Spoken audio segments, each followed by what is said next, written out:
One choice. One moment. One love story. Welcome to When He Chose Her. Enjoy the story. Sir, temperature isn't the problem. Control is. The words didn't rise above a calm, even tone, yet they landed with a weight that seemed to press the air out of the room.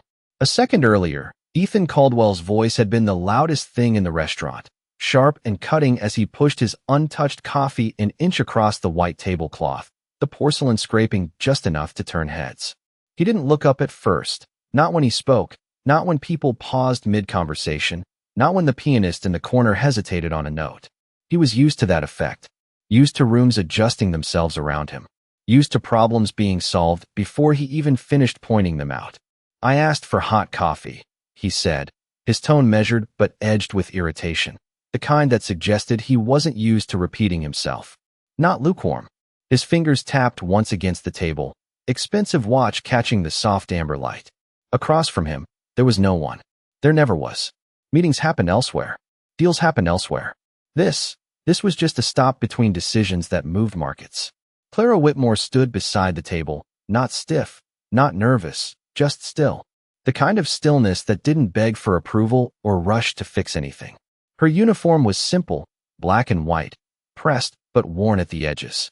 Her hair pulled back, a few loose strands catching the glow from the overhead chandelier. She picked up the cup, paused for half a second, then placed it back exactly where it had been, aligning it with the edge of the saucer as if precision mattered more than apology. Ethan exhaled through his nose, impatience building, ready to speak again, ready to correct, to instruct, to remind her who he was without saying it directly. That was when she looked at him. Not quickly, not reluctantly, just directly. And then she said it. "Sir, temperature isn't the problem. Control is." No one moved. Not the couple near the window. Not the waiter carrying a tray of sparkling water. Not even the man at the bar who had been mid-laugh. The pianist's hands hovered above the keys. Suspended.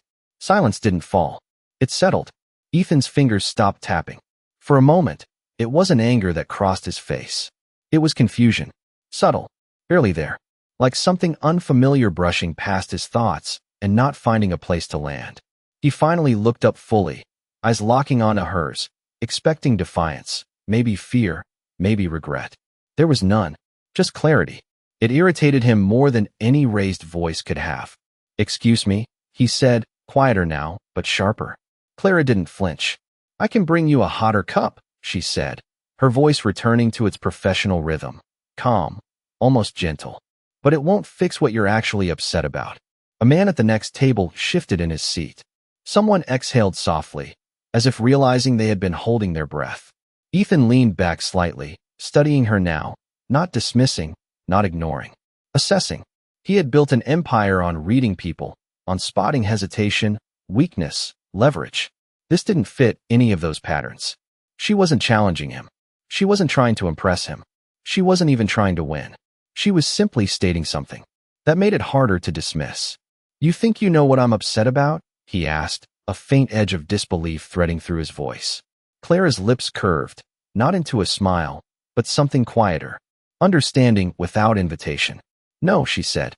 "I think you don't like not being able to fix something instantly." The words didn't accuse. They observed. That was the difference. Ethan opened his mouth, then paused. The response he expected, to shut her down, to reassert control, didn't come as easily as it should have. Around them, the restaurant remained unnaturally still, conversations waiting to resume but held in place by something unspoken. Clara reached for the coffee pot, steady, unhurried. "Would you like a fresh cup?" she asked. For a second, it felt like the question carried more weight than it should have. Like it wasn't just about coffee. Ethan looked at the cup in front of him, then back at her. Something in his expression shifted. Not softened. Not yet. Just less certain. "Yes," he said finally. His voice was quieter now. Not defeated. Just recalibrated. Clara nodded once and turned away, her steps measured, unremarkable, as if nothing unusual had happened. But as she moved through the room, the air followed her differently. Conversations resumed in low murmurs. The pianist found his place again. Glasses clinked softly.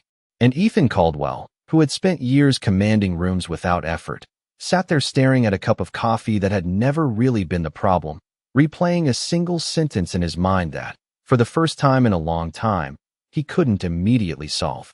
The cup she brought back was hotter, steam curling upward in soft spirals that faded into the warm restaurant air, but Ethan Caldwell did not touch it right away, his hand resting near the saucer, fingers still, as if movement itself required more consideration than before, and across the room Clara Whitmore moved on to the next table with the same quiet efficiency, her voice blending into the low hum of returning conversations, as though the moment that had just unfolded had already dissolved. For everyone except him, which only made it echo louder in his mind, because for the first time in years something had been said to him that did not ask for approval, did not negotiate, did not try to gain anything. It simply existed, and he found himself replaying it again, not the words alone but the way they had been delivered, steady, unhurried, certain. And that certainty bothered him in a way he could not immediately categorize, because certainty was supposed to belong to him.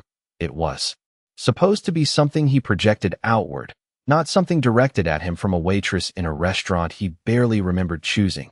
And yet here it was, lingering, pressing against his thoughts in a way that refused to be dismissed. He finally reached for the cup, took a sip, and paused, not because of the temperature, but because he realized he was evaluating it differently now, not as a problem to fix, but as something to experience, and that realization irritated him just enough to make him set the cup down again with more force than necessary, drawing a brief glance from a nearby table before they quickly looked away, the familiar pattern returning, people adjusting, avoiding, giving him space, but it felt thinner now, less solid, as if something had shifted beneath the surface and had not fully settled back into place. He checked his watch, a reflex more than a need, and stood, straightening his jacket with practiced precision, the kind of movement that usually reset everything, restored order. But as he reached for the bill folder that had already been placed at the edge of the table, he hesitated, noticing the small detail that the receipt had been aligned perfectly with the edge,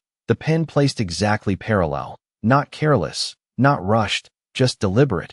And for a moment he wondered if that too had been intentional, if everything about her presence had been controlled in a way he had not recognized until now. He signed without looking at the total, left a tip that was larger than necessary, but not excessive, something measured, something that did not feel like compensation or apology, just acknowledgement. And as he turned to leave, his gaze lifted almost instinctively, scanning the room until it found her again near the back, listening to an older couple with a slight tilt of her head, as if their words mattered more than the pace of her shift, and for a fraction of a second, he considered walking over, saying something, asking something, but the thought dissolved just as quickly as it formed, replaced by something unfamiliar. Hesitation. He did not like hesitation. It slowed things down, introduced variables, made outcomes less predictable. So he pushed the thought aside and walked out into the cool evening air, the city wrapping around him with its usual rhythm of distant traffic and muted conversations, the driver already waiting beside the car, door open, everything exactly where it should be. Ethan slid into the back seat, the leather cool against his shoulders, the door closing with a soft, decisive sound that usually marked the end of one moment and the beginning of the next, but this time it did not feel as clean, the boundary blurred by a sentence that refused to stay behind. "Office," he said, his voice steady, controlled, and the car moved smoothly into traffic, lights passing in soft streaks against the tinted windows. But instead of opening his phone or reviewing the next set of numbers, projections, decisions waiting for him, he leaned back slightly, eyes fixed on nothing in particular as the city shifted outside. And for the first time in a long time his thoughts were not moving forward. They were circling, returning to a single point, a single moment, a single person who had not raised her voice, had not tried to win, had not even tried to be remembered. And yet here she was, occupying more space in his mind than any meeting, any deal, any number had that day. And that, more than anything, unsettled him, because it suggested something he was not used to facing, something he could not immediately fix or control, something that might require him to do the one thing he had spent years avoiding, to look at himself without the structure of power surrounding him. And as the car turned onto the main avenue, merging seamlessly into the flow of the city, Ethan Caldwell sat in silence, holding a thought he could not yet name, but could no longer ignore. The office was quieter than usual, not because anything had changed, but because Ethan Caldwell noticed the silence for the first time, the kind that sat between sounds instead of being filled by them. And as the glass doors closed behind him with a soft hiss, his assistant looked up immediately, tablet in hand, posture straight, ready to brief him on everything that had piled up in his absence. But he walked past her without slowing, a subtle gesture that made her pause mid-sentence, uncertain. Because Ethan did not ignore information, he consumed it, controlled it, shaped it. And yet now he moved as if the urgency had shifted somewhere else, somewhere less visible. He stepped into the conference room where a dozen executives were already seated, screens glowing with charts, projections, numbers that usually commanded his full attention. And as he took his seat at the head of the table, the room adjusted instantly, back straightening, voices quieting, the familiar gravity returning. Or at least trying to. "Let us begin," he said, his tone measured, and the presentation started, numbers rising and falling, voices explaining trends, risks, opportunities. But as the first 10 minutes passed, something subtle fractured beneath the surface. His attention did not anchor the way it always did. It drifted, not far, but just enough, like a compass slightly off true north. And when one of the analysts hesitated mid-sentence, waiting for his reaction, Ethan realized he had missed the last part entirely, a rare occurrence, rare enough that the pause stretched longer than it should have. "Continue," he said, his voice steady, covering the gap. But the shift had already been felt, small, almost imperceptible, yet present. The meeting moved forward, but not with the same precision, not with the same sharp edge that defined every decision he made. And when someone suggested a minor adjustment, something he would normally reject instantly, he did not respond right away. He considered it, turning it over in his mind longer than necessary. And that hesitation rippled outward, subtle confusion flickering across faces that quickly masked it with professionalism. Because no one questioned Ethan Caldwell, not directly. But they noticed, they always noticed. The meeting ended with fewer directives than usual, fewer definitive statements, more open ends. And as the room emptied, one of his senior partners lingered near the door, watching him for a moment before speaking. "Everything all right?"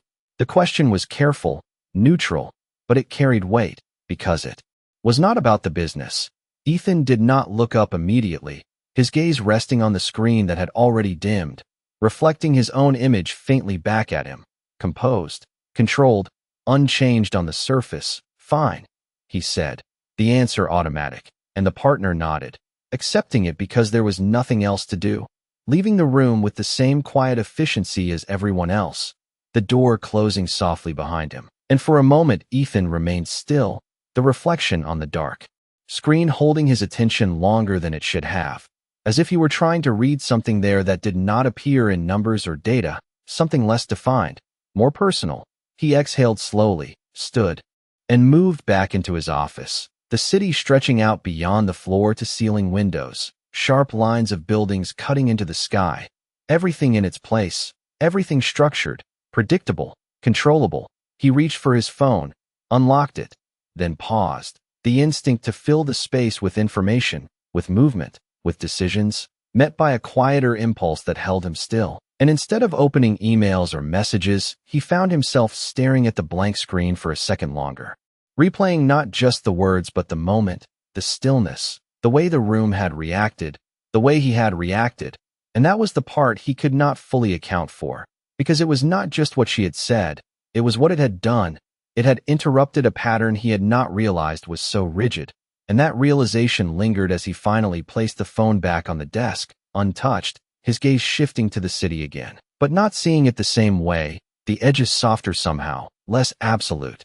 And somewhere between the buildings and the reflection in the glass, a question formed, quiet, persistent, not about business, not about numbers, but about something far less comfortable, something that did not have a clear answer, something that required him to look beyond control.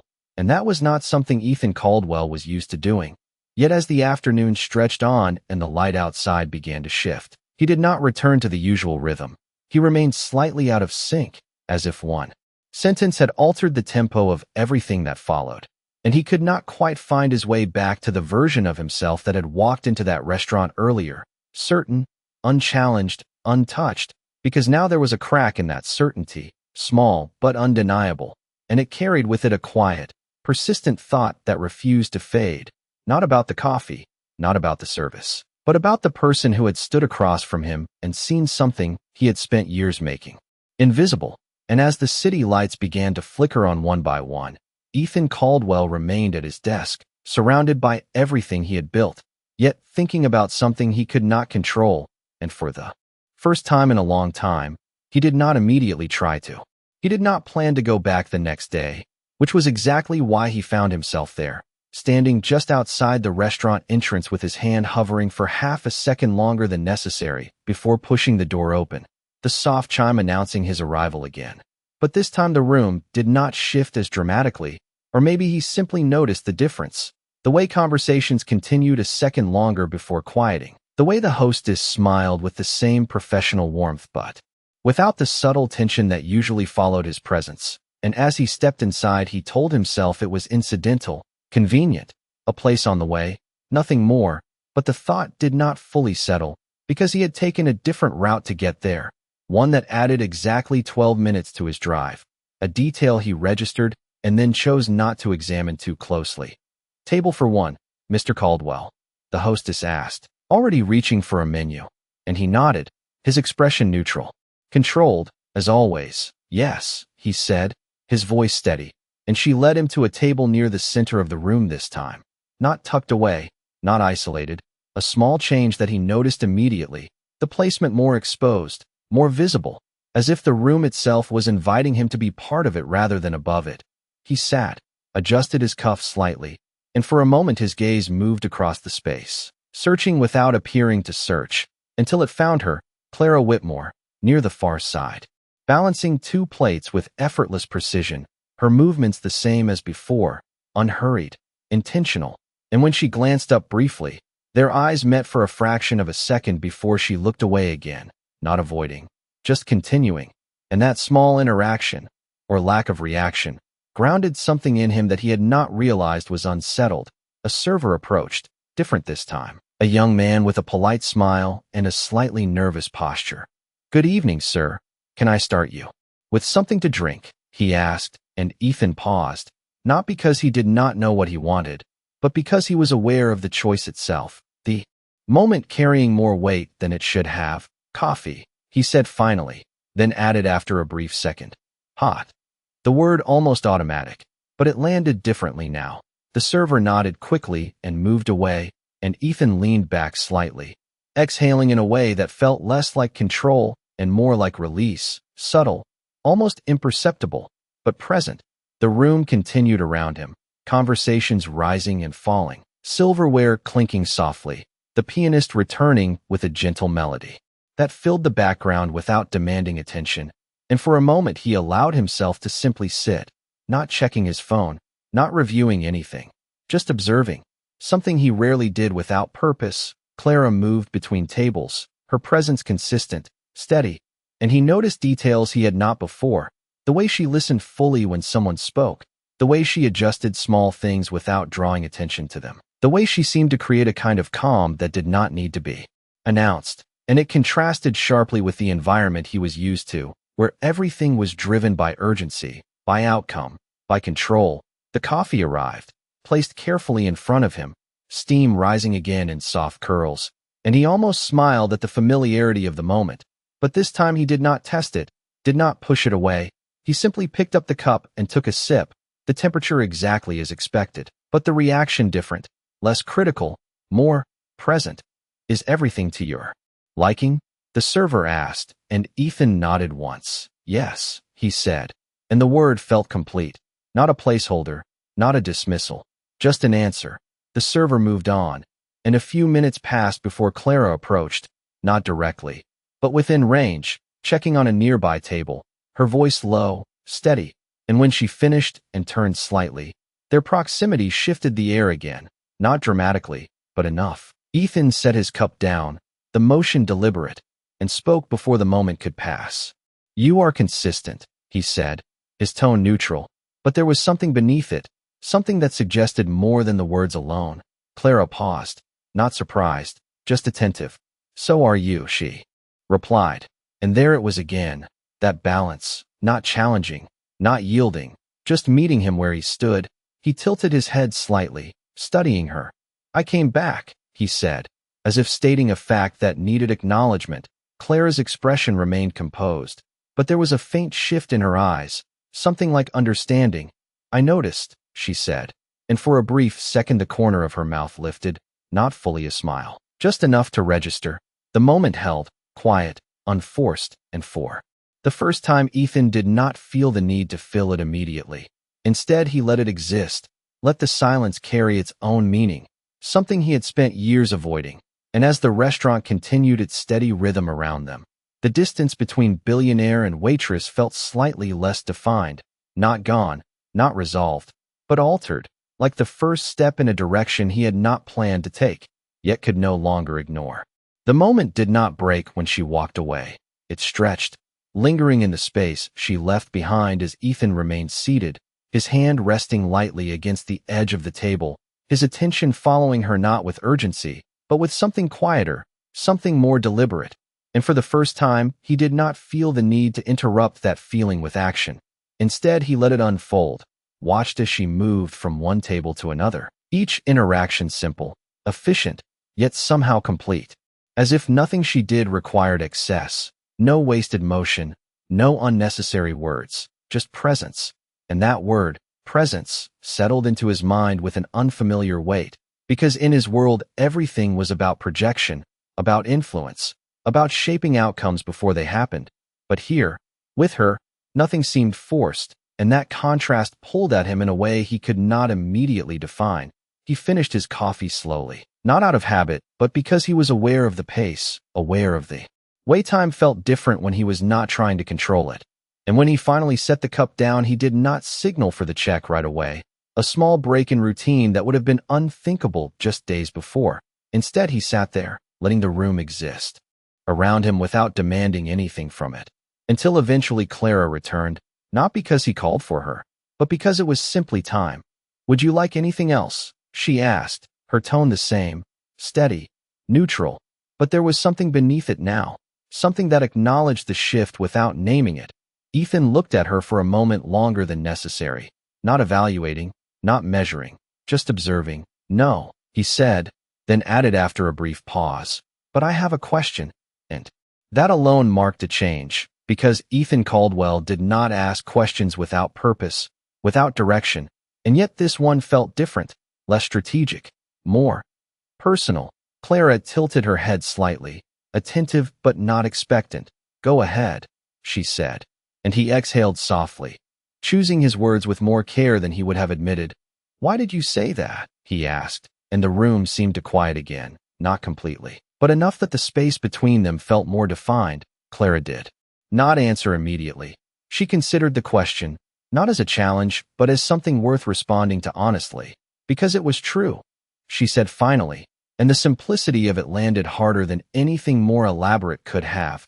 Ethan held her gaze, searching for something more, an explanation, a justification, but there was none offered, just that single statement, complete on its own.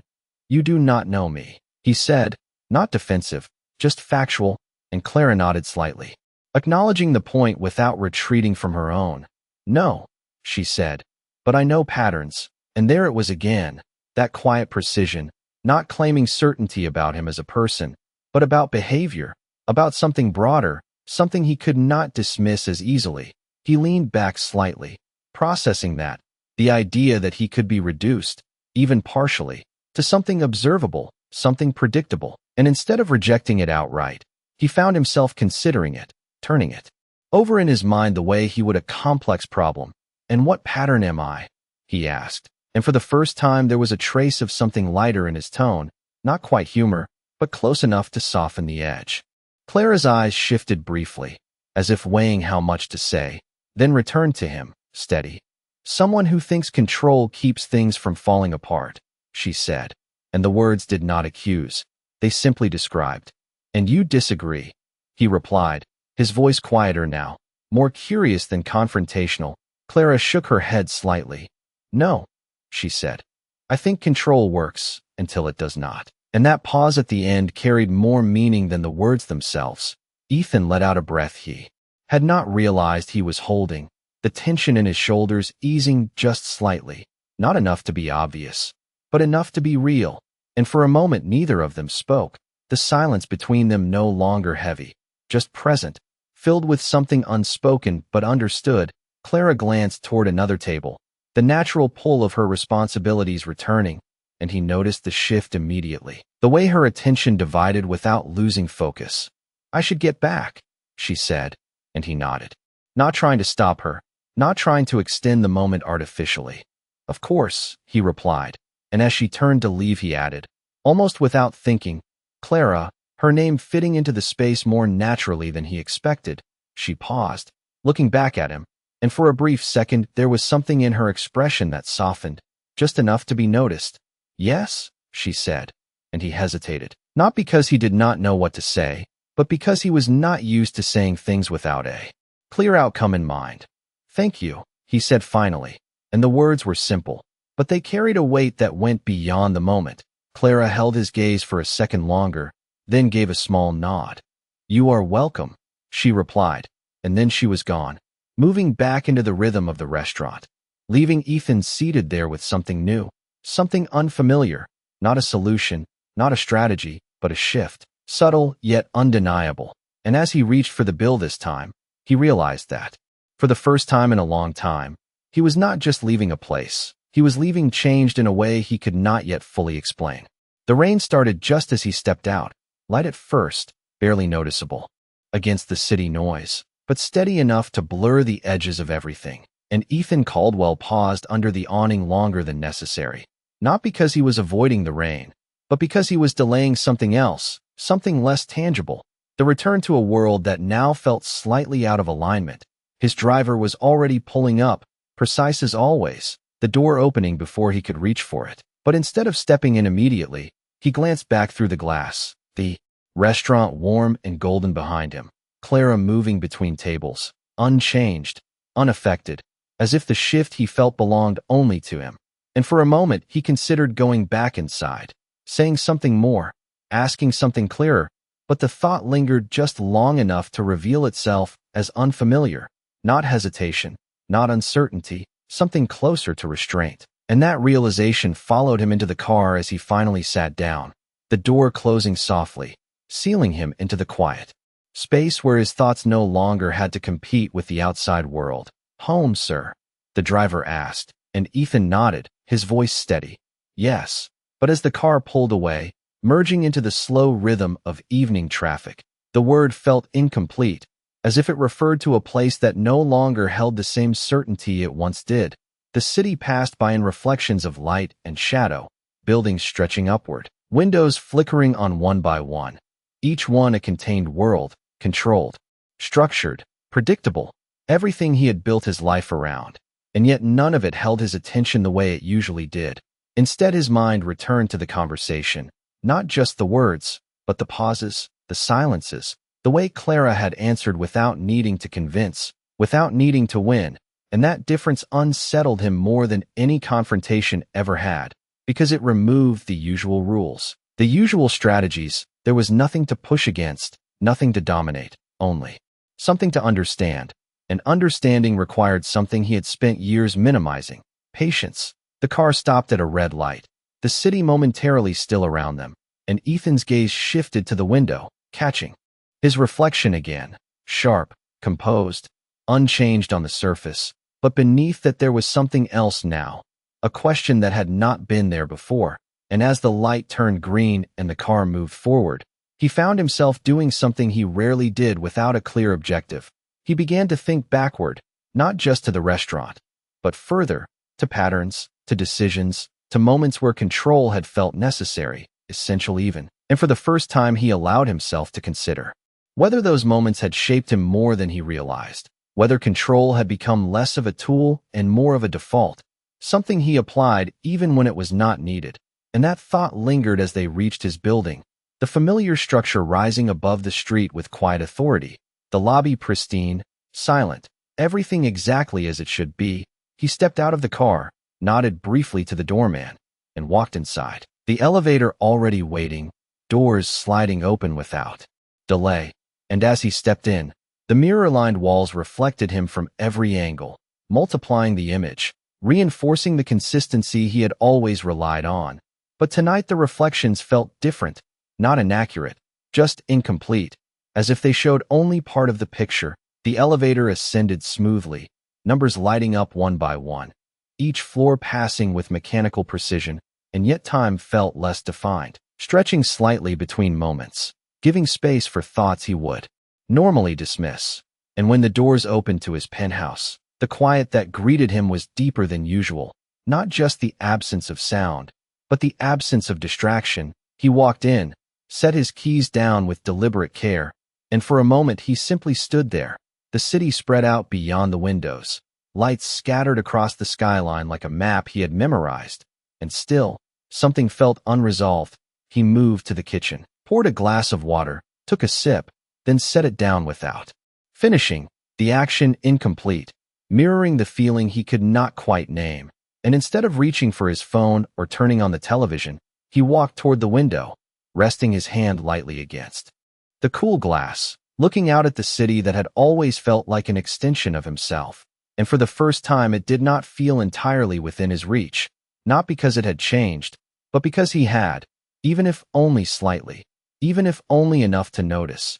And as the minutes passed, the rain continued to fall, steady, consistent, washing over the city without asking permission, without needing control. And that simple observation settled into his thoughts with quiet clarity, because for all his efforts to manage, to direct, to contain, there were things that existed beyond that framework, things that required a different approach.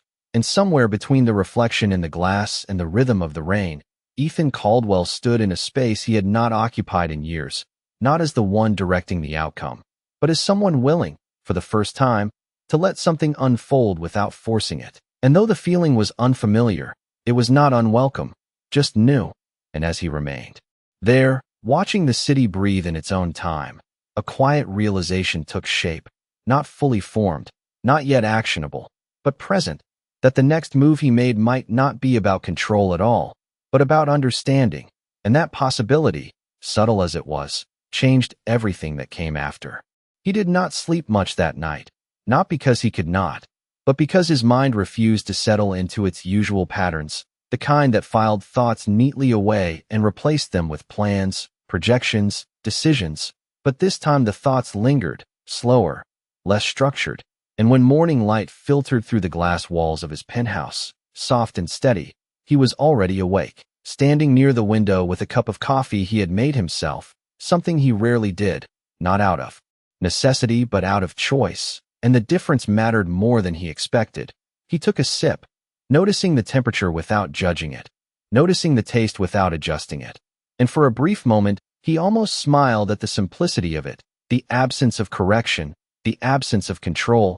And that small shift followed him as he moved through his morning, dressing with the same precision, the same attention to detail, but with a quieter pace, less urgency, as if time itself had expanded slightly to allow him to exist within it rather than push against it. The office greeted him with its usual rhythm, assistants moving efficiently, schedules aligning with precision, everything exactly where it should be.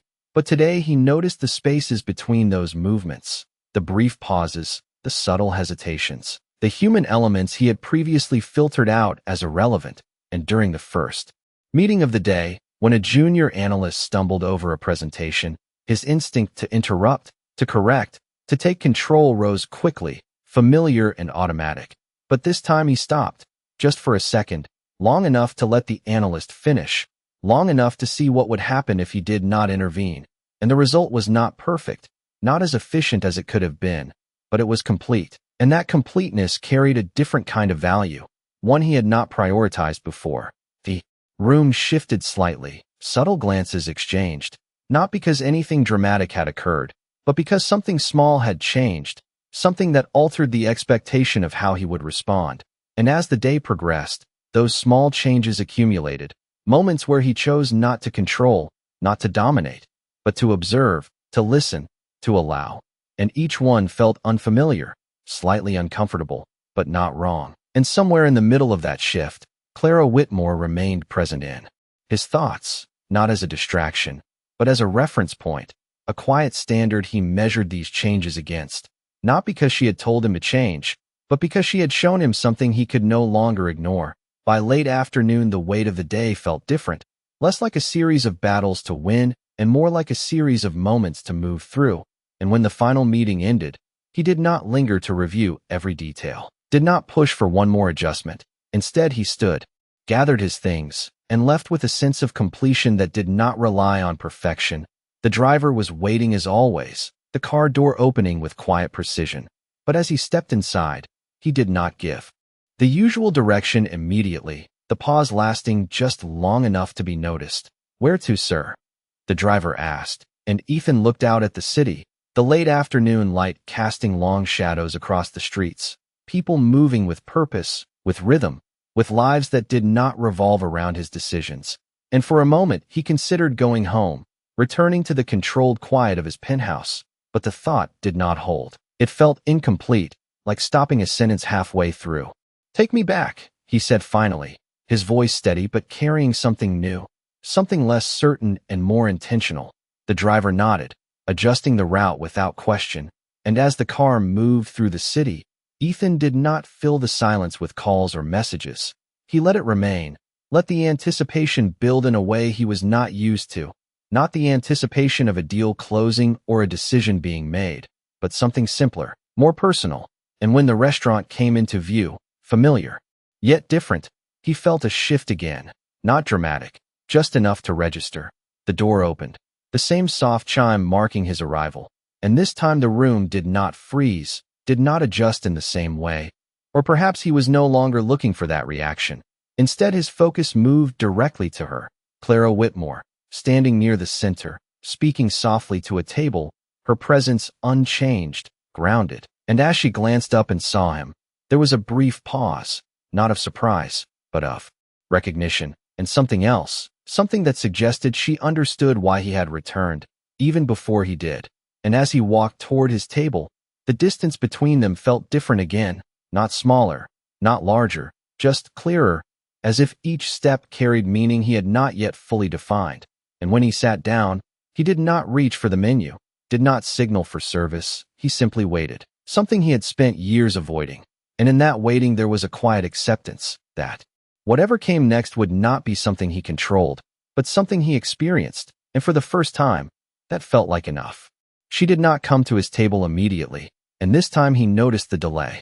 Without interpreting it as inefficiency, without assigning it meaning beyond what it was, a sequence of responsibilities unfolding in their natural order, Clara Whitmore moved between tables with the same steady rhythm. Finishing one conversation before beginning another, her attention never fragmented, never rushed, and as Ethan Caldwell sat there, waiting without signaling, without asserting presence, he felt the difference in the moment more clearly than before. Waiting was no longer empty. It was intentional. It carried awareness, and that awareness filled the space that control used to occupy. When she finally approached, it was not abrupt, not dramatic, just a quiet alignment of timing, as if the moment had reached her as naturally as she had reached it. "You came back again," she said, her tone even, but there was something softer beneath it now, something that acknowledged the pattern forming without labeling it. Ethan looked up at her, not with the detached assessment he once defaulted to, but with a clarity that felt less guarded. "I did," he said, and the simplicity of the statement held more weight than any explanation he could have offered. Clara studied him for a brief second, not searching, just noticing. "You are not ordering," she observed, and he shook his head slightly. "Not yet," he replied. Then after a pause that felt deliberate, "I wanted to understand something first." And that shift, from transaction to intention, altered the air between them in a way that neither of them needed to acknowledge directly. Clara rested her hand lightly against the edge of the table, not sitting, not leaving, just present. "What are you trying to understand?" she asked, and Ethan exhaled slowly, the breath carrying more than just air, carrying the weight of something he was not used to saying out loud. "If control is not the answer," he began, his voice steady but quieter than before, "then what is?" The question did not challenge, did not test, it simply asked. And that alone marked a distance from the man he had been just days earlier. Clara did not respond immediately. She let the question settle, not as a problem to solve, but as something to be considered, her gaze steady, her posture unchanged, and when she spoke, her words came without urgency. "It is not about replacing control," she said. "It is about knowing when you do not need it." And the distinction was subtle, but it landed with clarity. Ethan leaned back slightly, absorbing that, not resisting it, not dissecting it into parts, just allowing it to exist as a whole. "And how do you know?" he asked. And there was something almost reflective in his tone now, as if the question was directed as much inward as it was toward her. Clara's expression softened just slightly, not visibly to most, but enough for him to notice. "You listen," she said, "not just to what people say, but to what the moment is asking for." And that idea, the moment asking for something, felt unfamiliar to him, because he had spent years deciding what moments required, shaping them to fit his expectations, not the other way around. He glanced around the restaurant briefly, the quiet hum of conversation, the steady movement of people, the absence of urgency, and for the first time he considered the possibility that not every moment needed to be directed. Some simply needed to be experienced. "That sounds inefficient," he said, and there was a faint trace of something lighter in his voice now, something that bordered on humor. Clara's lips curved slightly, a small, genuine smile this time. "It is," she replied, "but it is also real." And that word, real, carried a weight he had not assigned to it before, because his world was built on results, on outcomes, on measurable success.